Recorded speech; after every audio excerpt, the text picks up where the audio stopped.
मराठी इयत्ता 4थी पान क्रमांक 37 कविता 11वी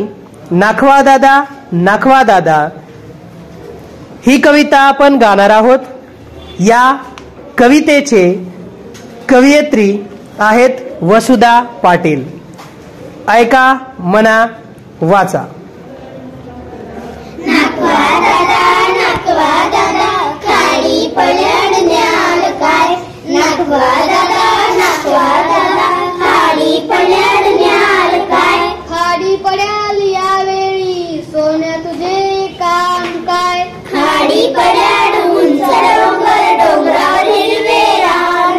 सकाळच्या कोवळ्या उन्हात दिसेल किती छान छान खाली पड्याल उंच डोंगर डोंगरावर हिरवे रान सकाळच्या कोवळ्या उन्हात दिसेल किती छान छान नाखवा दादा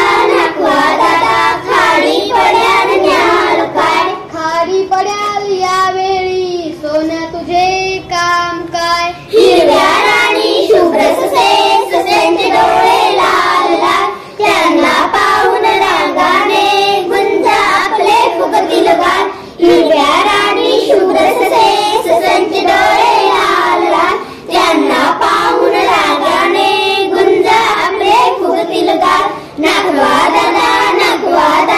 खाली पड्याल न्याल काय खाली पड्याल यावेळी सोन्या तुझे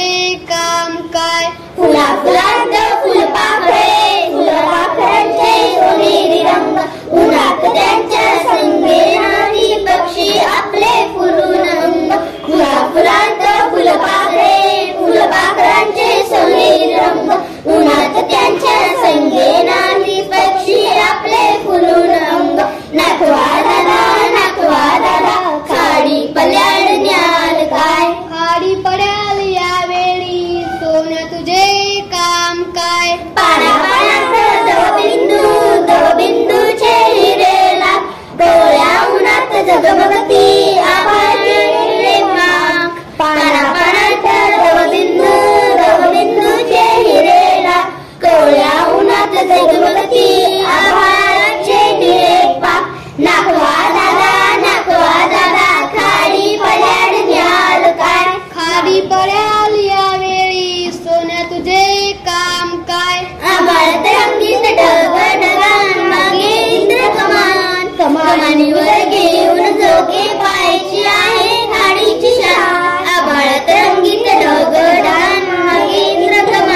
कमानीवर घेऊन जोगे पायाची आहे खाडीची शान नाखवा दादा खाली पड्याल न्याल काय खाली पड्याल यावेळी सोन्या तुझे काम काय नाखवा दादा खाली पड्याल न्याल काय सोनसळ्या कवड श्यामने ऊन चालेल काय नाखवा दादा खाली पड्याल येण्यासाठी काय घ्याल काही नको सोन्या मला पापीसाठी गुबरे घाल काही नको सोन्या मला पापीसाठी गुबरे घाल नाखवा दादा